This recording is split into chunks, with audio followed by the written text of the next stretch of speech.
Whether this is your first time using Photoshop's generative fill feature or you've already played around with it, these tips are gonna help you get realistic looking images every single time. I'm Madeline, and I have logged hundreds of hours this year using Adobe Photoshop's Generative Fill AI feature. Before I get started, please make sure to like this video and subscribe to my channel. I am a new channel, so the more support I get from you, the more videos like this I'll be able to keep making. There are so many intro to generative fill videos on YouTube right now, but none that are really sharing best practices for how to make really good looking realistic images. Today, I'm gonna talk you through one of my edits and share the method to my madness so you can learn best practices and apply my generative fill tips to your own edits in Photoshop. Let's go.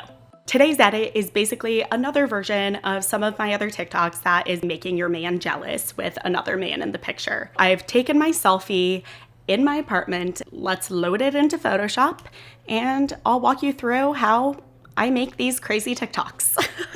To use the generative fill feature, you just want to grab the lasso over here. With the lasso tool selected, the generative fill bar comes up and it gives you the option of select subject or remove background. That's the default when you have nothing selected.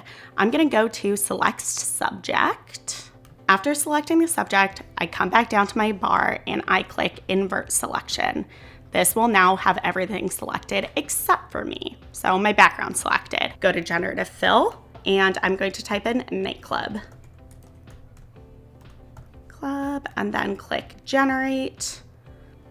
This takes about a minute. I'm not gonna speed it up. This is real time. Sometimes for more complicated things, it takes longer. If you're on bad Wi-Fi, it takes longer. Sometimes it takes less. This is a pretty good generation. I mean, we've got some crazy hands going on. Some features are a little like messed up, but this is a fun nightclub picture. I like it. As soon as it generates, it's gonna give you 3 selections. So let's look at our next variation. Also, not bad. A lot of these faces are a little misshapen, but it's nothing that we can't work with. I'm liking how realistic at least the hair and like the legs over here look. Let's do one more. I totally just look like a cutout. So since the background is so out of focus, I don't want to use this image. Next tip, only lasso what you want to change. If I lasso my entire body in, say, club dress, it's gonna change my face too. So if you want your face to stay the same, don't generate the whole thing. I'm gonna try party dress.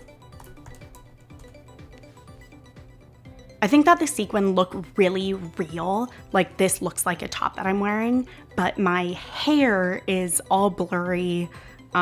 It's not really fitting into the image. So let's see if we can remove some of this hair. Okay, so this looks pretty good. This looks like a realistic body. This looks like my hair. Let's add in a man, shall we? Since that girl is already there, I'm gonna select her entire body. So then when we generate this man, it will take the girl out, but I'm picturing the man is kind of leaning over me with his arm around me. So I'm gonna generate a little taller than just the girl because that's where I want the man's head to be. Okay, that's a crazy hand. There's a guy. Okay, there's another guy. He's so drunk. Okay, let's see.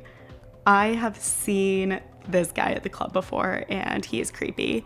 What happens often is all of these people that it generated in the background have these hollowed eyes and I haven't changed those yet. So it is going to recognize the rest of the people in this image and create someone that looks similar to them. So when you are creating something in your image, you want other examples for the AI to kind of learn off of. Let's start with these people back here. Let's just type happy. Another tip, keep your prompts concise. The more words you give the AI, the more confused it's gonna get. Generative fill, I believe, knows these are faces, so maybe it'll give them smiles. There we go. So that girl already looks better.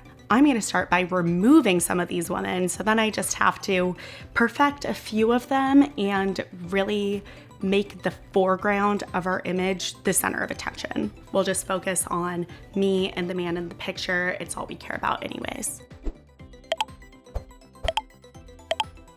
So now that we have all of our background characters looking like real actual humans, let's get to work on this man's goofy ass eyes. The great thing about generating like people in clubs is people are drunk at clubs. People are kind of blurry at clubs. Pictures aren't like crystal clear. See, I would buy that those blurry eyes are from a real picture. I don't mind these. They're still a little off, but I'm just gonna click generate one more time. This will give us 3 more variations based off of the previous selection.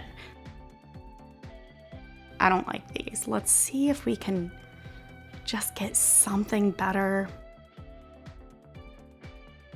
So, ears not perfect, face and mouth aren't perfect, but this warped body and warped hand maybe that we have going on might be tripping up the AI. So I'm gonna step away from his face, change his body, and kind of see if we can get a photorealistic body on him before we jump back to the face. What I really want is I want him to be leaning in with his arm around me.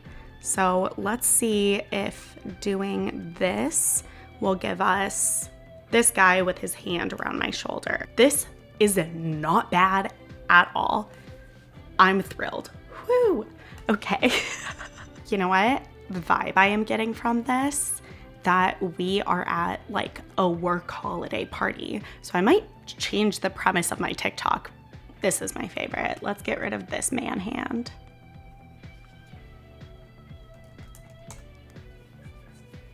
Since my BF refused to go to my company holiday party,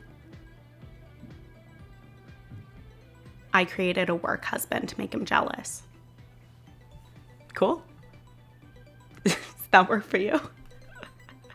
Okay, we got some funky stuff going on with his suit. Sometimes if I say like hot guy, it'll do it. Hot guy, hot guy. What a douche.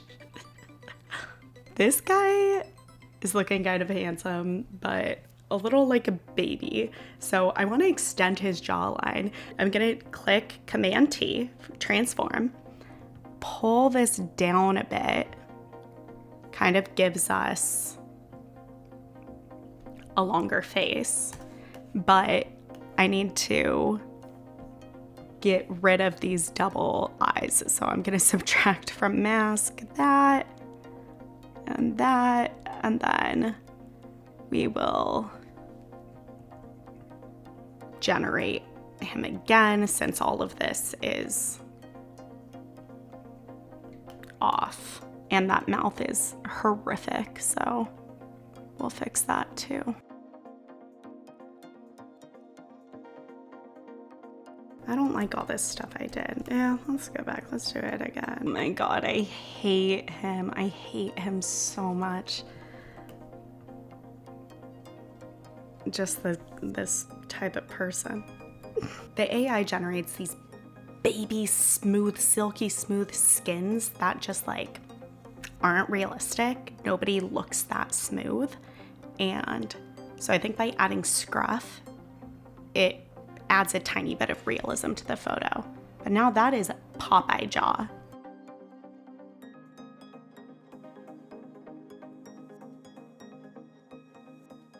I feel like we have this man in a good place. It looks pretty real. What isn't working for me is I'm not really looking in place. Also, like, are his teeth, is his mouth a little too perfect? Are his eyes a little too something?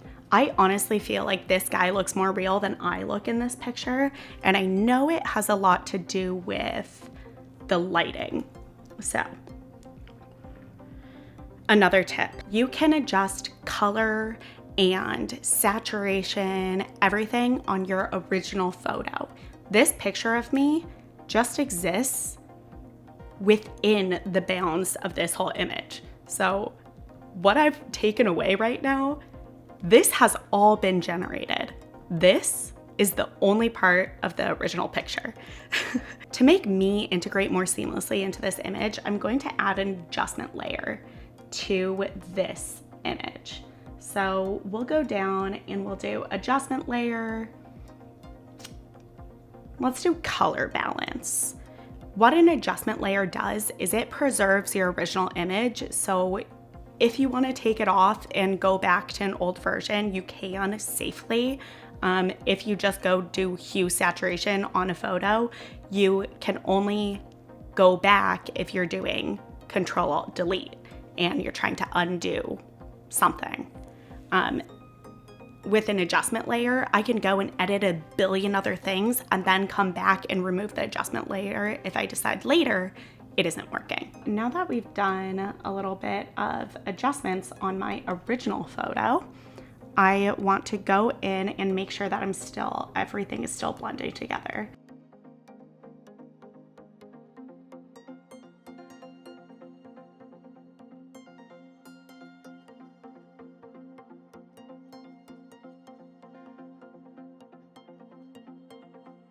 Okay, now as my final touch, let's group this all together.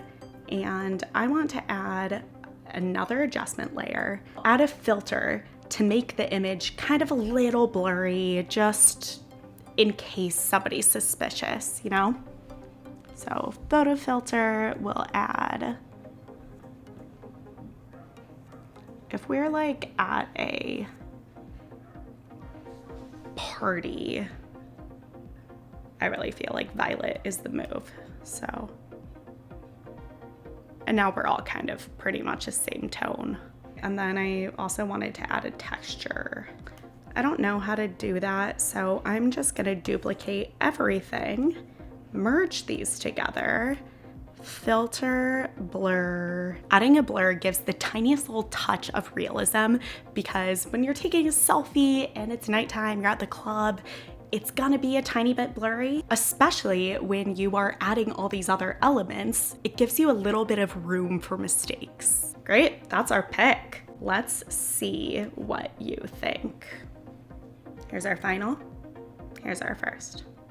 I'm a new channel, and the more support I get from you, the more videos like this I'll be able to keep making. So make sure you like and subscribe to my channel, hit the notification bell, whatever floats your boat. Maybe leave a comment. Maybe send it to your grandma who loves Photoshop. Thank you.